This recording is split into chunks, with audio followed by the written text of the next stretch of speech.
हम इस्लाम की रूह को पहचाने। थोड़ी थोड़ी कोई आप नहीं, दिन को काम करो। आप अकेले के मुफ्ती साहब, मैं अकेला हूँ, मेरा बच्चा जवान है, अब मैं नहीं कमाऊंगा तो कौन होगा? तो आप कमाओ, बच्चे को ले जाओ, कमाओ, मगर शाम से को बेटा मगरिब के बाद ईशा तक जाओ इमाम साहब के पास और जा करके आप कुरान पढ़ो। कल मैं दुनिया से चला जाऊंगा तो मैंने तो तुझको सीने पे सुलाया, और तेरी माँ ने तो तेरे पेशाब को अपने बदन पे छुपाया। जैसे लोग खुशबू मलते हैं, माँ बच्चों के पेशाब को बदन पे मलती थी। अरे अगर जिस्म की चमड़ी का जूते बना करके माँ को पहनाओ तो उलमा कहते हैं माँ का हक अदा, और तू भूल रहा है। इसलिए बेटा जाओ, ये थोड़ा टाइम निकाल के तू कुरान पढ़, उर्दू पढ़, ताकि तुझे पता चले कि हलाल क्या है, हराम क्या है, खुदा किसको कहते हैं, नबी किसको कहते हैं, रसूल किसको कहते हैं, हलाल क्या है, हराम क्या है, काबा क्या है, नमाज क्या है। ये चीज़ें तुझे कब समझ में आएगी? जब कुरान पढ़ेगा, दीन पढ़ेगा तो समझ में आएगी, उसके बगैर नहीं आएगी। मेरे नबी ने हमें तालीम का पैगाम दिया, उतुलबुल इल्म मिनल महद इलल लहद, इल्म तलाश करो माँ की गोद से लेकर के कब्र की गोद तक। दो गोद है, एक माँ की गोद, एक कब्र की गोद। उस दोनों बीच में कोई आप कब भी पढ़ो, ये नहीं कि मुफ्ती साहब मैं जवान हो गया, मैं बच्चों का बाप बन गया, या मैं दादा नहीं। आप पूछो मेरे भाई, आप मस्जिद जाते हो, नमाज पढ़ते हो, हजरत अबू बकर ने इस्लाम कब कबूल किया? आप गौर फरमाओ। सरकारे अबू बकर का 12 साल के थे या 8 साल के थे? जब सरकारे अबू बकर ने इस्लाम कबूल फरमाया तो आपकी उम्र पाक नबी पाक से 2.5 साल ही छोटे थे, तो 38 साल की उम्र थी, बुढ़ापा करीब था। उस उम्र से अबू बकर ने कितना पढ़ा कि आलिम बने, मुफ्ती बने, हाफिज बने, कारी बने और इस्लाम के रहबर बने। ऐसे रहबर बने कि आसमान से लेकर के जमीन तक अबू बकर का मुकाबला करने वाला खुदा ने किसी इंसान को पैदा नहीं फरमाया। तो अबू बकर जब पढ़ सकते हैं, सरकार उमर पढ़ सकते हैं, उस्मान गनी पढ़ सकते हैं, तो मेरा भाई आप हम क्यों नहीं पढ़ सकते? कोई शर्म मत करो मुफ्ती साहब, मेरी उम्र ज्यादा नहीं। आप उम्र ज्यादा हुई, अल्लाह बरकत दे, आप अपनी औलाद को पढ़ाओ, औलाद पढ़ेगा। एक रिवायत आया, एक जज था, अपन जिसको जज कहते हैं उसको इस्लामी काजी कहते हैं। काजी आया, उसने गुनाह किया, नाइंसाफी की, तो उसका जमीर बोला कि यार मैं तो खुदा के वहां मुझे सजा मिलेगी, मैंने इंसाफ किया ही नहीं, सब उल्टे काम किए। तो उसने, जब आखिरी वक्त होता तो इंसान को पता चलता कि मेरी मौत करीब है, तो उसने कहा अपनी बीवी से कि नेक बंदी तू उम्मीद से है, मेरा वक्त आखिरी है, अगर अल्लाह तुझे मेरी मौत के बाद बेटा दे तो उसको मस्जिद में ले जाना, मौली साहब के सुपर्द करना, कहना हजरत ये यतीम बच्चा, इसके बाप की वसीयत है, इसको दीन सिखाओ, मैंने दुनिया सीखी में डूब गया, इसको तुम दीन सिखाना। तो मुमकिन है कि मेरे गुनाह बेहिसाब है, मगर अल्लाह मेरे बच्चे के कुरान की बरकत से मेरे गुनाहों को माफ कर दे, मुझे इनाम दे दे। खुदा की कुदरत, अल्लाह ने उसको बेटा दिया। वो जज साहब गुजर गए, बच्चा जब 4 साल 4 महीने का करीब हुआ, तब वो बंदी अपने बच्चे को लेकर के मस्जिद गई कि मुफ्ती साहब इस बच्चे को कुरान पढ़ाओ, इसको दीन सिखाओ, इसके वालिद की तमन्ना है कि मेरे बच्चे को दीन सिखाओ, सरकार मुझसे जो होगा मैं आपकी खिदमत करूंगी, मगर मेरे बच्चे को दीन सिखाओ। अब इस तारीख में लिखा है कि मौलवी साहब ने कहा बेटा पढ़, वो मासूम बच्चा, वो क्या पढ़ेगा, आप गौर करो। तो उसने कहा बेटा पढ़, इधर दे दे, बिस्मिल्लाहिर्रहमानिर्रहीम। तो बच्चे ने तोतली जबान से कहा बिस्मिल्लाहिर्रहमानिर्रहीम, यानी मैं अल्लाह के नाम पे शुरू करता हूं जो बड़ा रहम वाला है और बड़ा कर्म वाला है।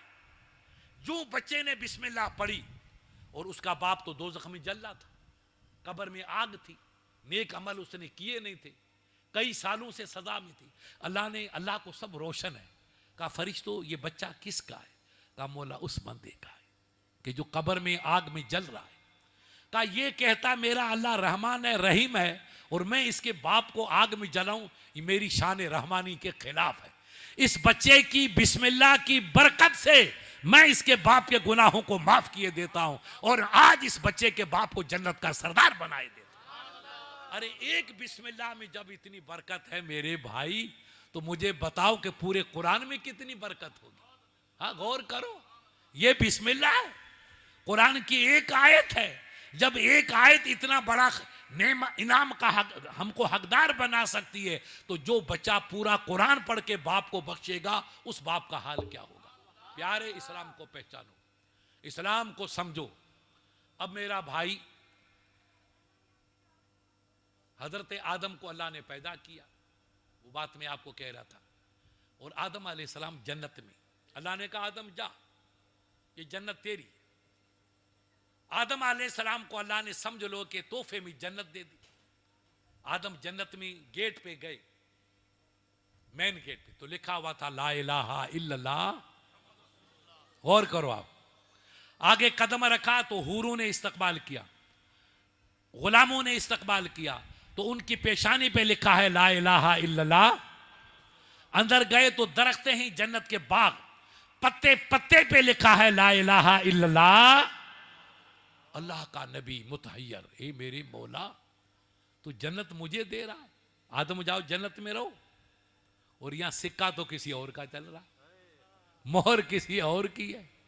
ये मोहम्मद रसूल कौन है? पेशानी पे देखो तो मोहम्मद रसूल, निशान देखो तो मोहम्मद रसूल, गेट देखो तो मोहम्मद रसूल, पत्ता पत्ता देखो तो मोहम्मद रसूल, हर जगह छाप तो मोहम्मद रसूलुल्लाह की है।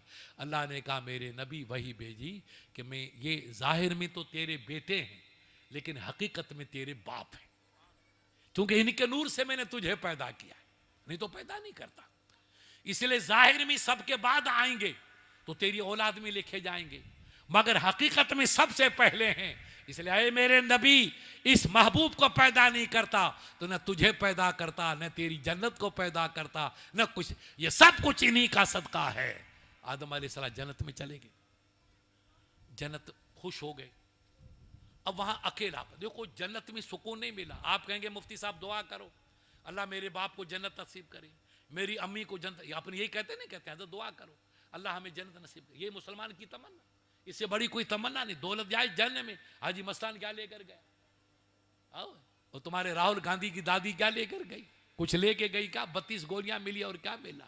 प्यारे, कुछ साथ नहीं चलेगा। वामिलुस्सालिहात वतवासो बिल हक वतवासो, जो अमल करोगे वो यहां भी काम आएगा, कब्र में काम आएगा और हशर में काम आएगा, बाकी सब कुछ नहीं। अल्लाह के नबी को तन्हाई महसूस, तो गमगीन हुए, है ना? जैसे आपको कोई सदमा हो तो आपका चेहरा पसमुर्दा होगा, तो हाजी साहब कहेंगे बेटा तू गमगीन क्यों है, पता चल जाएगा। और रब ने पूछा मेरे आदम तू गमगीन क्यों है?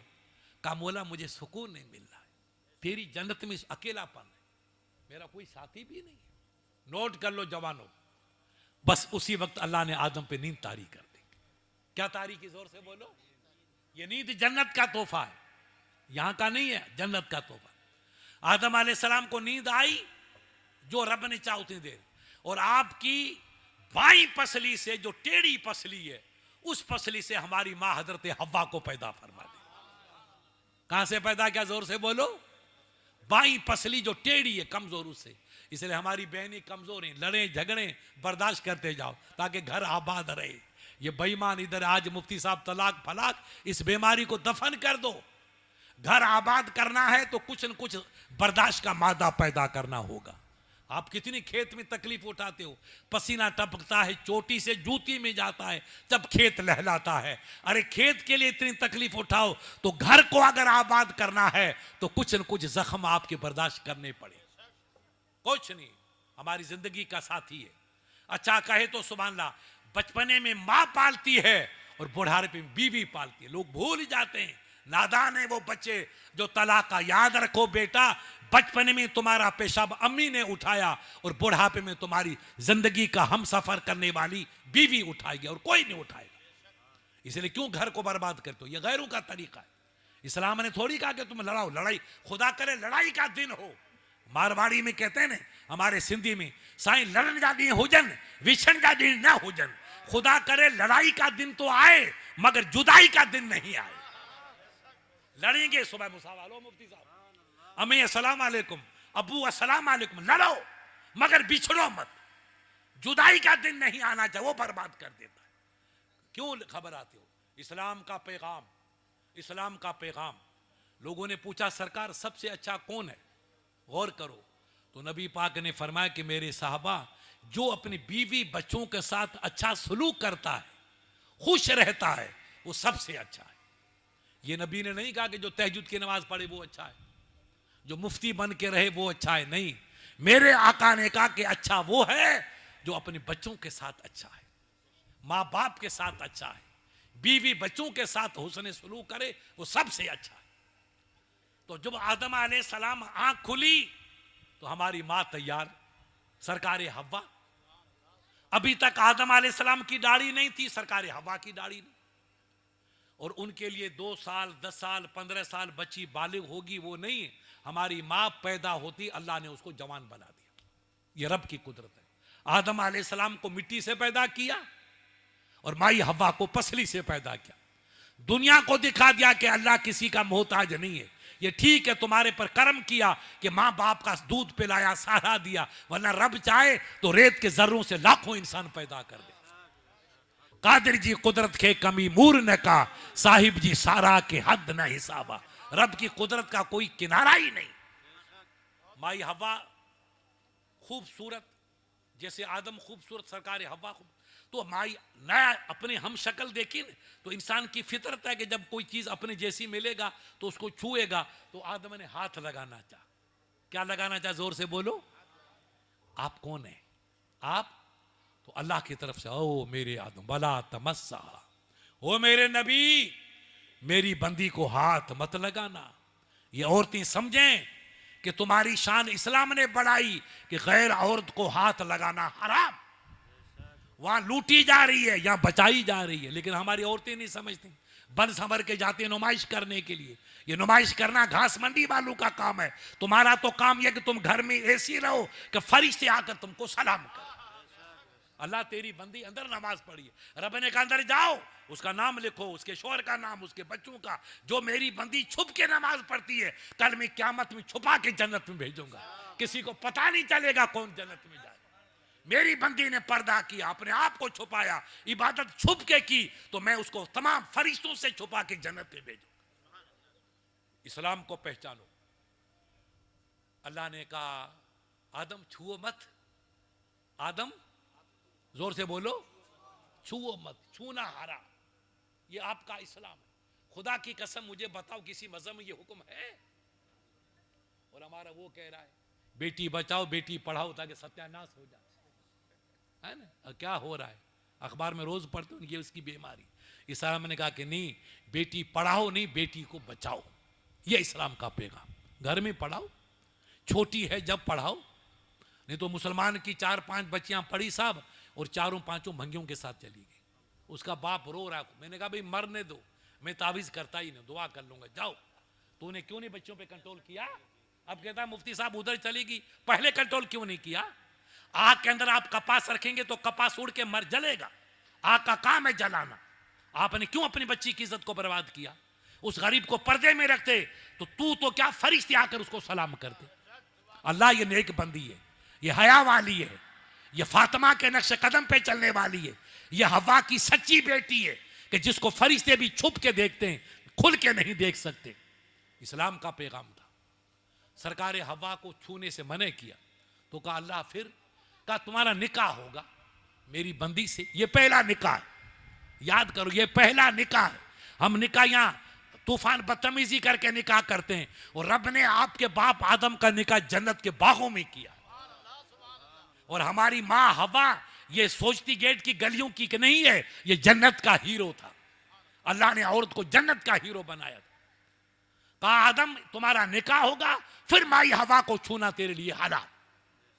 का मौला निकाह करवा दो। अब निकाह करेंगे, मुफ्ती साहब निकाह पढ़ाओ मेरे बच्चे का, तो अपन निकाह पढ़ाएंगे। और हमारे बाप आदम का निकाह हम नहीं पढ़ाएंगे, रब ने पढ़ाया। वो निकाह कितना बेमिसाल होगा।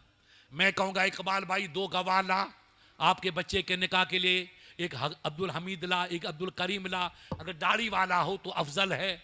अब इकबाल भाई ने कहा इकबाल हाजी साहब इधर आ जा, वो मौली साहब इधर आ जा, मेरे बच्चे का गवाह। तो अपन गवाह यहाँ तलाश करेंगे। और खुदा ने किसको गवाह बनाया? एक जिब्राइल को बनाया, एक मिकाइल को बनाया।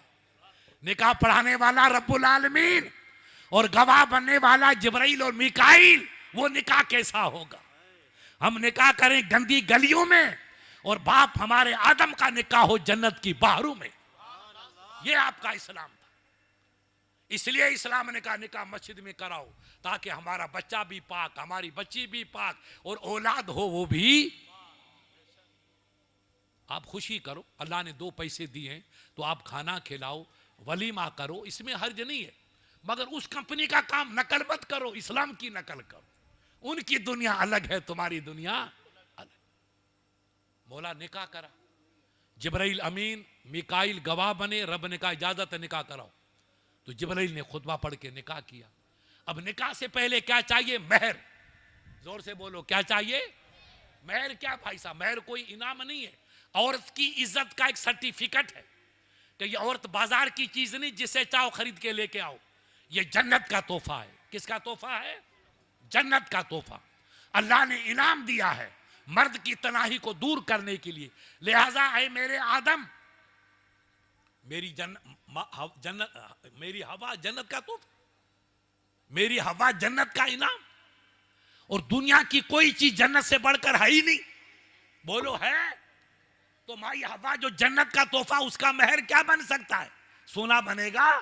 जोर से बोलो। चांदी बने? वो तो जन्नत के वो ठोकरों में है। माई हवा क्या कौन मुकाबला करे?